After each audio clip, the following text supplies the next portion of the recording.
ഇത്തവണത്തെ IFFKയിൽ അന്താരാഷ്ട്ര മത്സര വിഭാഗത്തിൽ 2 മലയാളം സിനിമകളാണ് തെരഞ്ഞെടുക്കപ്പെട്ടിട്ടുള്ളത്.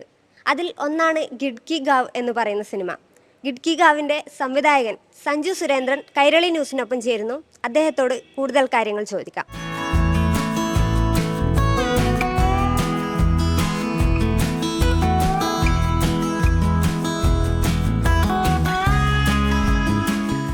കിടുക്കി ഗാവ് എന്ന് പറയുന്നൊരു സിനിമ സാധാരണ ഒരു സിനിമ സങ്കല്പങ്ങളിൽ നിന്നൊരു വ്യത്യസ്തമായൊരു അപ്രോച്ചാണ്. അപ്പോൾ IFFK എന്ന് പറയുന്ന വേദിയിലേക്ക് സിനിമ വരുമ്പോൾ എങ്ങനെയായിരുന്നു സിനിമയോടുള്ള പ്രേക്ഷകരുടെ ഒരു പ്രതികരണം? ആക്ച്വലി നല്ല പ്രതികരണമാണ്. കാരണം നമ്മൾ ആദ്യം ടാഗോർ തിയേറ്ററിലുണ്ടായിരുന്നത്. അപ്പോൾ ടാഗോർ തിയേറ്ററിൽ നല്ല പ്രതികരണവും സംഭവങ്ങളൊക്കെ ആയിരുന്നു. പിന്നെ നമ്മൾ കുറേ സുഹൃത്തുക്കൾ വിളിക്കുകയും സംസാരിക്കുകയും ചെയ്തിട്ടുണ്ടായിരുന്നു. ഇപ്പോൾ സിനിമാറ്റോഗ്രാഫേഴ്സ് ആയിട്ടുള്ള പല സുഹൃത്തുക്കളും അല്ലെങ്കിൽ ഇൻഡസ്ട്രിയിൽ പ്രൊഫഷണൽസ് ആയിട്ടുള്ള ആൾക്കാരൊക്കെ വിളിക്കുകയും നല്ല അഭിപ്രായമൊക്കെ പറഞ്ഞായിരുന്നു. അപ്പോൾ വളരെ ഹാപ്പിയാണ്. Very nice. നല്ല പ്രതികരണം അതൊക്കെയാണ്. നമുക്കൊരു ഹിന്ദി നെയിമാണ് സിനിമയ്ക്കുള്ളത്. അപ്പോൾ ഈ ഗിഡ്കി ഗാവ് എന്ന് പറയുന്ന ഒരു സിനിമ കൊണ്ട് എന്താണ് ഡയറക്ടർ എന്നുള്ള രീതിയിൽ പ്രേക്ഷകരുടെ മുന്നിൽ എങ്ങനെയാണ് ആ സിനിമയെ അവതരിപ്പിക്കുന്നത്? ഇതെന്താ വെച്ചിട്ടുണ്ടെങ്കിൽ നമ്മൾ ഇത് കിടക്കിക്കാവെന്ന് വെച്ചാൽ ഡൽഹിയിലത്തെ ഒരു സ്ഥലമാണ്, ഒരു സബർബാണ്. അപ്പോൾ അവിടെ സാധാരണ രീതിയിൽ ഇപ്പോൾ ആർട്ടിസ്റ്റുകളോ സ്റ്റുഡൻസോ അങ്ങനത്തെ ആൾക്കാരൊക്കെ പോയി താമസിക്കുന്ന ഒരു സ്ഥലമാണ്. കുറച്ചും കൂടി എക്കണോമിക്കലാണ്, കുറച്ചും കൂടി അപ്പോൾ കുറച്ചും കൂടി ബ്ലാക്ക് പോപ്പുലേഷൻ, ഗ്രാഫിറ്റി ഇങ്ങനെയൊക്കെയുള്ള ഒരു രസമുള്ളൊരു സബർബാണ്. അപ്പോൾ ഈ സ്ഥലത്താണ് ഇത് നടക്കുന്നത്, ഈ കഥ നടക്കുന്നത്. അപ്പോൾ അത് കാരണമാണ് കിടക്കിക്കാവ് എന്നുള്ളൊരു പേരിടാൻ കാരണമുള്ളത്. ഇതിലിപ്പോൾ സിനിമയിൽ ഇപ്പോൾ കേരളത്തിൽ നിന്ന് മാറി ഉത്തരേന്ത്യൻ പശ്ചാത്തലമാണ് സിനിമയ്ക്ക് നൽകിയിട്ടുള്ളത്. അബിയും സാറയുടെയും കഥയാണ് പറയുന്നത്, അവരുടെ പ്രണയത്തിൻ്റെ കഥയാണ് പറയുന്നത്. എന്നാൽ ഡൽഹി പോലുള്ളൊരു മെട്രോപൊളിറ്റൻ സിറ്റിയിലേക്ക് സിനിമയെ പറിച്ച് നടുമ്പോൾ അതിൻ്റെ ഒരു തിരക്കുകളിൽ നിന്നൊക്കെ മാറിയിട്ടുള്ളൊരു അപ്രോച്ചാണ് സിനിമയ്ക്ക് കൊടുത്തിട്ടുള്ളത്. അപ്പോൾ എന്തുകൊണ്ടാണ് അങ്ങനെയൊരു കഥാപശ്ചാത്തലം നൽകുന്നതിലേക്ക് സംവിധായകൻ എന്നുള്ള രീതിയിൽ എത്തിയിട്ടുള്ളത്? ഇതെന്താ വെച്ചിട്ടുണ്ടെങ്കിൽ ചില കഥകൾ ഇപ്പോൾ ചില നഗരങ്ങളിൽ മാത്രം നടക്കുന്നതാണ്. ഇപ്പോൾ ഈ കഥ കൊച്ചിയിൽ നടക്കാൻ സാധ്യതയില്ല, അല്ലെങ്കിൽ പൂനെ പോലത്തെ നഗരത്തിലൊന്നും നടക്കാൻ സാധ്യതയില്ല. ഇത് ഡൽഹിയിൽ മാത്രം നടക്കാൻ സാധ്യതയുള്ള ഒരു കഥയാണ്. അപ്പോൾ അത് കാരണമാണ് നമ്മൾ ഡൽഹിയിൽ ഷൂട്ട് ചെയ്യുന്നത്. അപ്പോൾ ഇത് ഡൽഹി ഷൂട്ട് ചെയ്യുന്നത് വെച്ചാൽ വളരെ കഷ്ടപ്പാടും ബുദ്ധിമുട്ടാണ്. പക്ഷേ എനിക്ക് തോന്നിയത് ആ കഥയ്ക്കുള്ളൊരു നീതി പുലർത്താൻ വേണ്ടിയിട്ടാണ് നമ്മൾ ഡൽഹിയിൽ ഷൂട്ട് ചെയ്യുന്നതും അതിൻ്റെ ഒരു സംഭവം എക്സ്പ്ലോർ ചെയ്യുന്നതൊക്കെ. അപ്പോൾ ഡൽഹിയിലത്തെ നമ്മൾ സരോജിനി മാർക്കറ്റ് തുടങ്ങിയിട്ടുള്ള വളരെ തിക്കായിട്ടുള്ള ക്രൗഡഡ് ആയിട്ടുള്ള സ്ട്രീറ്റ്സ് മുതൽ റെയിൽവേ സ്റ്റേഷൻ, ഇങ്ങനത്തെ പല സ്ഥലങ്ങളും അതിൽ എക്സ്പ്ലോർ ചെയ്യുന്നതൊക്കെ ചെയ്തിട്ടുണ്ട്. അപ്പോൾ ഇതൊരു രസമുള്ള ഒരു എക്സ്പീരിയൻസ് ആയിരുന്നു അങ്ങനെയായിട്ട്. സിനിമയിൽ എടുത്തു പറയേണ്ടതാണ് അതിൻ്റെ ഛായാഗ്രഹണം. മികച്ചൊരു രീതിയിലുള്ള ഒരു ഛായാഗ്രഹണം തന്നെയാണ് സിനിമയ്ക്ക് ഉണ്ടായിട്ടുള്ളത്. എന്നാൽ ഡൽഹിയുടെ ഗ്രാമീണ ഭംഗിയും ഒക്കെ അതിനകത്ത് കൃത്യമായി ഉപയോഗപ്പെടുത്തിയിട്ടുള്ള ഛായാഗ്രഹണമാണ്. അതോടൊപ്പം തന്നെ അതിൻ്റെ പശ്ചാത്തല സംഗീതവും അതുപോലെ തന്നെ നല്ല രീതിയിൽ അതുമായിട്ട് മിതത്വം പാലിച്ചുകൊണ്ടുള്ള ഒരു പശ്ചാത്തല സംഗീതവുമാണ് സിനിമയ്ക്ക് ഒരുക്കിയിട്ടുള്ളത്. അപ്പോൾ അതിനെക്കുറിച്ച് എന്താണ് പറയാനുള്ളത്? ഛായാഗ്രഹണം ഇത് മനീഷ് മാധവനാണ് ഇതിൻ്റെ സിനിമയുടെ ഛായാഗ്രഹണം ചെയ്തിട്ടുള്ളത്. Manish is A fantastic cinematographer. ഇത് ആക്ച്വലി വളരെ ടഫായിട്ടുള്ള ഷൂട്ടാണ്. ഡൽഹി വളരെ ബുദ്ധിമുട്ടാണ്, വളരെ ടോക്സിക്കാണ് ഷൂട്ട് ചെയ്യുന്നത്. ഒന്നാമത് പെർമിഷൻസിൻ്റെ സാധനങ്ങളും ഇതൊക്കെ ഉണ്ട്. പിന്നെ അതുപോലെ അപ്പോൾ കുറച്ച് കേരളത്തിലാണെന്ന് വെച്ചാൽ നമുക്ക് വളരെ എളുപ്പത്തിൽ ഷൂട്ട് ചെയ്യാവുന്ന സ്ഥലങ്ങൾ ഡൽഹിയിൽ നമ്മൾ ഇരട്ടി എഫേർട്ടും മറ്റുമൊക്കെ എടുക്കണം അതിൻ്റെ എല്ലാ കാര്യങ്ങളിലും ഇതായിട്ടുള്ള. അപ്പോൾ പിന്നെ അതുപോലെ മനീഷ് വളരെ മനോഹരമായിട്ടാണ് ക്യാമറ ചെയ്തത്. പിന്നെ ഇൻറ്റീരിയേഴ്സ് വളരെ ക്രാംപ്ഡ് ആയിട്ടുള്ള സ്പേസസും അത്തരത്തിലുള്ള സ്ഥലങ്ങളൊക്കെയാണ്. പക്ഷേ വളരെ മനോഹരമായിട്ടുള്ള രീതിയിലാണ് ആ ഇൻറ്റീരിയേഴ്സിൻ്റെ സാധനങ്ങളൊക്കെ ഒക്കെ ചെയ്തു. വളരെ ഒരു ഫ്ലൂയിഡിറ്റി ഉണ്ട്, ഒരു ആ ലൈറ്റിനായിട്ടുള്ളൊരു റിലേഷൻഷിപ്പൊക്കെ ഭയങ്കര മനോഹരമായിട്ട് വരുന്നുണ്ട്. പിന്നെ നമ്മളിതിൽ ഈ പടത്തിനൊരു ഗ്രാൻഡ് കിട്ടിയിട്ടുണ്ടായിരുന്നു. അപ്പോൾ നമ്മൾ ഏഷ്യൻ സിനിമ ഫണ്ട് ഒരു ഗ്രാൻഡ് ഉണ്ടായിരുന്നു. അപ്പോൾ സിയോളിലാണ്, സൗത്ത് കൊറിയയിലാണ് അതിൻ്റെ ഒരു കളർ ഗ്രേഡിങ്ങും അതുപോലെ തന്നെ സൗണ്ട് മിക്സിങ്ങും ഒക്കെ ചെയ്തിട്ടുണ്ടായിരുന്നത്. അപ്പോൾ ഇത് ആക്ച്വലി സിനിമേനെ വളരെയധികം സഹായിച്ചിട്ടുണ്ട്. കാരണം ക്രിസ്റ്റഫർ ഡോയിലിൻ്റെ കളർ ഗ്രേഡിസ്റ്റാണ് നമ്മുടെ സിനിമ ചെയ്തിട്ടുണ്ടായിരുന്നത്. അപ്പോൾ അദ്ദേഹം വളരെ അയാളുടെ ഒരു പെർസ്പെക്റ്റീവ് തന്നെ ഡിഫറെൻ്റ് ആണ്. ഇപ്പോൾ കളറും ടെക്സ്ചറാണ് അയാൾ പ്രധാനമായിട്ട് നോക്കുന്നത്. അപ്പോൾ ആ ഒരു വിൻ്ററിൻ്റെ ഒരു ഫീലും സംഭവങ്ങളൊക്കെ കൊണ്ടുവരാൻ വേണ്ടിയിട്ട് വളരെയധികം സഹായിച്ചിട്ടുണ്ട്. വിൻ്ററിൻ്റെ ഒരു ഭയങ്കര രസമുള്ള ഒരു ഫീലും സാധനങ്ങൾ. വിൻ്റർ ഒരു പ്രധാനപ്പെട്ട ഒരു കഥാപാത്രമാണ്. അതുപോലെ ഡൽഹി എന്ന് പറഞ്ഞിട്ടുള്ള നഗരം ഒരു പ്രധാനപ്പെട്ട കഥാപാത്രമാണ്. അപ്പോൾ ഈ ഒരു പശ്ചാത്തലം ഒരുക്കുന്നതിന് വളരെയധികം സഹായിച്ചിട്ടുണ്ട് മനുഷ്യൻ്റെ. ഈ സിനിമയുടെ മറ്റൊരു പ്രത്യേകത എന്ന് പറയുന്നത് ഇതിൻ്റെ കോ പ്രൊഡ്യൂസർ എന്ന് പറയുന്നത് പായൽ കബാഡിയാണ്.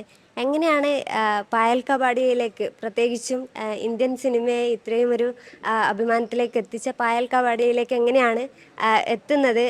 ഇതുപോലുള്ള ചലച്ചിത്ര മേളകളിൽ നിന്നുണ്ടായ പരിചയത്തിലൂടെയാണോ എത്തുന്നത്? പായലിനായിട്ട് ഞാനും പായലും ഒരേ ഇൻസ്റ്റിറ്റ്യൂട്ടിലാണ് പഠിച്ചത്, FTL പഠിച്ചിട്ടുണ്ടായിരുന്നത്. അപ്പോൾ പായലിനായിട്ട് പിന്നീട് കണക്ട് ചെയ്യായിരുന്നു ചെയ്തിട്ടുണ്ടായിരുന്നത്. നമ്മുടെ സുഹൃത്ത് വഴി പായലിനായിട്ട് കണക്ട് ചെയ്യലും ഒക്കെ ചെയ്തിട്ടുണ്ടായിരുന്നു. അപ്പോൾ പായലിൽ ഞാൻ അതിൻ്റെ ഒരു റഫ് കട്ടിന് ശേഷം പായൽ സിനിമ കാണിക്കുകയും പായൽ അതിനെക്കുറിച്ച് കാണും അതിനെക്കുറിച്ച് സംസാരിക്കുകയൊക്കെ ചെയ്തു. അപ്പോൾ ഞങ്ങൾക്കൊരു ഓൺലൈൻ മീറ്റിംഗ് ഉണ്ടായിരുന്നു. അപ്പോൾ നമ്മൾ കുറേ നേരം സംസാരിച്ചു. അപ്പോൾ പായൽ വളരെ ഇഷ്ടപ്പെട്ടു സിനിമയും. അപ്പോൾ പായലാണ് പിന്നീട് ഇങ്ങനെ സജസ്റ്റ് ചെയ്തിട്ടുണ്ടായിരുന്നത് ഈ പടത്തിൻ്റെ ഒരു എക്സിക്യൂട്ടീവ് പ്രൊഡ്യൂസർ എന്നുള്ള രീതിയിൽ പായൽ ഓൺ ബോർഡ് ചെയ്യാം എന്നുള്ള രീതിയിൽ. അപ്പോൾ that was very nice of her, very beautiful guest on her part. അപ്പോൾ അങ്ങനെയാണ് പായൽ ഓൺ ബോർഡ് ചെയ്യുന്നതും ഒക്കെ ആയിട്ട്. IFFK എന്ന് പറയുന്നത് ഒരുപാട് സിനിമാ പ്രേമികൾ, സിനിമ കാണാൻ ആഗ്രഹിക്കുന്നവർ, ഇവരുടെയൊക്കെ ഒരു സംഗമമാണ്. അതായത് ഇനി സിനിമ ചെയ്യാൻ ആഗ്രഹിക്കുന്നവരുടെയൊക്കെ സംഗമമാണ്. അപ്പോൾ പുതുതായി IFFKയിലേക്ക് വരുന്ന സിനിമ ചെയ്യണമെന്ന് ആഗ്രഹിക്കുന്നവരോട് കൊടുക്കാനുള്ള ഒരു മെസ്സേജ് എന്താണ്? IFFK നല്ലൊരു പ്ലാറ്റ്ഫോമാണ്. കാരണം ഒരു പുതിയ സിനിമകൾ കാണാൻ വേണ്ടിയിട്ടും ചർച്ച ചെയ്യാൻ വേണ്ടിയിട്ടൊക്കെ ഒരു പുതിയ പ്ലാറ്റ്ഫോം. അപ്പോൾ പലരും ഇവിടെ ഓരോ വർഷം എല്ലാ വർഷവും സിനിമ കാണാൻ വേണ്ടിയിട്ട് വരുന്നു, അതിനെക്കുറിച്ച് ഡിസ്കഷൻ ചെയ്യുന്നു. അപ്പോൾ ഞാൻ തന്നെ കോളേജിൽ പഠിക്കുന്ന സമയത്താണ് ആദ്യമായിട്ട് സിനിമ കാണാൻ വേണ്ടി ഇവിടെ വരുന്നതും. എന്നിട്ട് അപ്പോൾ ഇഷ്ടംപോലെ സിനിമകൾ കാണുന്നു. അപ്പോൾ ഇത് ആക്ച്വലി നമ്മുടെ ഒരു സിനിമാ സംസ്കാരം വളർത്തിയെടുക്കാൻ വേണ്ടിയിട്ട് വളരെ ഇമ്പോർട്ടൻ്റ് ആയിട്ടുള്ളൊരു ആസ്പെക്റ്റാണ്. അപ്പോൾ പക്ഷേ നമുക്കൊരു സ്റ്റുഡൻഷിപ്പ് ആക്ച്വലി വളരെ ഇമ്പോർട്ടൻ്റ് ആണ് ഒരു സിനിമ വർക്ക്. കാരണം നമ്മളെപ്പോഴും എല്ലാ ദിവസവും നമ്മൾ എന്തെങ്കിലും പുതിയത് സിനിമയിൽ നിന്ന് പഠിച്ചുകൊണ്ടിരിക്കുകയാണ്. അപ്പോൾ അങ്ങനെയായിട്ട് ഇത്തവണത്തെ IFFKയിൽ ആളുകൾ കാണണം എന്ന് ആഗ്രഹിക്കുന്ന സിനിമകൾ ഉണ്ടാവുമല്ലോ. താങ്കളുടെ അഭിപ്രായത്തിൽ എന്താണ് ഒരു സജഷൻസ്? ഏത് സിനിമ ആണ് സജസ്റ്റ് ചെയ്യാൻ പറ്റുന്നത് ഇത്തവണത്തെ IFFK? ഓക്കെ. ഇതെന്ന് വെച്ചിട്ടുണ്ടെങ്കിൽ ഇപ്പോൾ ഇത്തവണത്തെ IFFKയുടെ സെലക്ഷൻ ഗംഭീരമാണ്. അതായത് ഇപ്പോൾ വേൾഡ് സിനിമയിൽ ഈ വർഷം ഉണ്ടായിട്ടുള്ള ഏറ്റവും മികച്ച സിനിമകളുടെ സെലക്ഷനാണ്. ഒരു സിനിമ എന്നല്ല, ഇഷ്ടം പോലെ സിനിമകൾ, ഒരു നല്ലൊരു സെലക്ഷനാണ്, ക്യൂറേഷനാണെന്നുള്ളത്. അതുപോലെ തന്നെ ഇന്ത്യൻ സിനിമയിൽ ഈ വർഷം നടന്നിട്ടുള്ള മികച്ച സിനിമകളെല്ലാം തന്നെ IFFKയിൽ വന്നിട്ടുണ്ട്. ഇപ്പോൾ ഒരു നോർത്ത് ഈസ്റ്റ് നിന്ന് വന്നിട്ടുള്ള സിനിമകൾ കാണിച്ചിട്ടുണ്ടെങ്കിൽ ഷേപ്പ് ഓഫ് മോമോ, കോക്കോ, അത്തരത്തിലുള്ള സിനിമകൾ ബുസാൻ ഫെസ്റ്റിവലിൽ ഉണ്ടായിരുന്നു. അതുപോലെ ട്രീസ് ഓഫ് ഫോഗട്ടിൻ്റെ മറ്റേ വെനീസിൽ അവാർഡ് കിട്ടിയിട്ടുള്ള ഫിലിം ഉണ്ടായിരുന്നു. അതുപോലെ ഹോം ബൗണ്ട് ഉണ്ട്. അപ്പോൾ ഈ സബർ ബൗണ്ട് ഉണ്ട്. അപ്പോൾ ഇത്തരത്തിലുള്ള ഈ വർഷം ഇന്ത്യൻ സിനിമയിലെ ഏറ്റവും മികച്ച അവാർഡുകളും ഫെസ്റ്റിവൽസിലേക്കൊക്കെ പോയിട്ടുള്ള സിനിമകളെല്ലാം തന്നെ IFFKയിലുണ്ട്. അതുപോലെ തന്നെ ഒരു ഇൻ്റർനാഷണൽ ഫിലിംസിൻ്റെ തന്നെ ഏറ്റവും മികച്ച സെലക്ഷനാണുള്ളത്. അപ്പോൾ നല്ല സെലക്ഷനാണ്, നല്ല ക്യൂറേഷനും ഒക്കെയാണ്. ഇന്നലെ വന്നിട്ടുള്ള ഒരു വാർത്ത എന്ന് പറയുന്നത് കേന്ദ്ര സർക്കാർ സെൻസർ എക്സംഷൻ സർട്ടിഫിക്കറ്റ് പല സിനിമകൾക്കും IFFKയിലെ നൽകാത്തൊരു സാഹചര്യമുണ്ടായി. അപ്പോൾ പ്രത്യേകിച്ചും സിനിമാ പ്രവർത്തകരുടെ ഒരു അഭിപ്രായ സ്വാതന്ത്ര്യത്തെ അല്ലെങ്കിൽ ആവിഷ്കാര സ്വാതന്ത്ര്യത്തെ ഒക്കെ നിഷേധിക്കുന്ന തരത്തിലല്ലേ ഇങ്ങനെയുള്ള ഒരുപാട് സിനിമകൾ, പ്രത്യേകിച്ചും ചലച്ചിത്രമേളകൾ ചർച്ച ചെയ്യപ്പെടേണ്ട, അല്ലെങ്കിൽ നമ്മുടെ സിനിമാ ലോകം, നമ്മുടെ സമൂഹം ചർച്ച ചെയ്യപ്പെടേണ്ട സിനിമകൾ ഇങ്ങനെ അതിൻ്റെ സർട്ടിഫിക്കറ്റ് നിഷേധിക്കുക എന്നൊക്കെ പറയുന്നത്? അത് ഭയങ്കര സ്ട്രേഞ്ചാണ്. കാരണം എന്താ വെച്ചിട്ടുണ്ടെങ്കിൽ ഇതിലിപ്പോൾ രണ്ട് പടങ്ങൾ ഇപ്പോൾ ഞാൻ ശ്രദ്ധിച്ചത്, ഐസൻസ്റ്റീൻ്റെ പടം ഉണ്ടായിരുന്നു, ബാറ്റിൽഷിപ്പ് പൊട്ടിൻകിൻ. ബാറ്റിൽഷിപ്പ് പൊട്ടിൻകിൻ എന്ന് വെച്ചിട്ടുണ്ടെങ്കിൽ ഇതൊരു ക്ലാസിക്കൽ ടെക്സ്റ്റ് ബുക്ക് ഓഫ് സിനിമയാണ്. നമ്മൾ FTLൊക്കെ പഠിക്കുന്ന സമയത്ത് കാണുന്ന, അത് പഠിക്കുന്നത്. കാരണം അതിൽ എഡിറ്റിങ്ങിൻ്റെ പല സോവിയറ്റ് മൊണ്ടാഷിൻ്റെ പല സാധനങ്ങളൊക്കെ ഡിസ്ക്രൈബ് ചെയ്തിട്ടുണ്ട്. അപ്പോൾ അത്തരത്തിലൊരു ടെക്സ്റ്റ് ബുക്ക് ആയിട്ടുള്ള പടമാണ്. അതുപോലെ അവർ ഓഫ് ഫേർണസസ് FTL ഒരു അക്കാഡമിക്സിൻ്റെ ഭാഗമായിട്ട് നമ്മൾ കാണുകയും സംസാരിക്കുകയൊക്കെ ചെയ്യുന്ന, അത് വളരെ ലാൻഡ്മാർക്ക് ആയിട്ടുള്ളൊരു സിനിമകളാണ്. അപ്പോൾ ഇതെന്താ വെച്ചിട്ടുണ്ടെങ്കിൽ ഇതൊരു പ്രോപ്പർ ഫിലിം എഡ്യൂക്കേഷൻ ഇല്ലാത്തതോ അല്ലെങ്കിൽ ഒരു ഫിലിം ഇല്ലിറ്ററേറ്റ് ആയിട്ടുള്ളൊരു വിഷയങ്ങളാണ് ഇത് അത്തരത്തിലുള്ള ഡിസിഷൻസ് എടുക്കുന്നത്. It's very absurd, very strange. Like ഈ ഒരു സാഹചര്യത്തിൽ പ്രത്യേകിച്ചും ഇന്ത്യൻ സിനിമാ രംഗം നാളെ നേരിടുന്ന വെല്ലുവിളികൾ എന്തൊക്കെയാണ് എന്നാണ് താങ്കൾ കരുതുന്നത്? പുതിയ വരാൻ വേണ്ടി പോകുന്ന സിനിമാ പ്രവർത്തകരുടെ ഇടയിൽ അവർ ഫേസ് ചെയ്യാൻ വേണ്ടി പോകുന്ന വെല്ലുവിളികൾ എന്തൊക്കെയാണെന്നാണ് കരുതുന്നത്? See, the thing is that art has got a very beautiful way to survive in all the toughest conditions. ഇപ്പോൾ ഋത്വിക് ഘട്ടക്കിൻ്റെ റെട്രോസ്പെക്റ്റീവാണ് ഇവിടെ നടക്കുന്നത്, ഋത്വിക് ഘട്ടക്കിൻ്റെ സിനിമകളും ഒക്കെ ആയിട്ട്.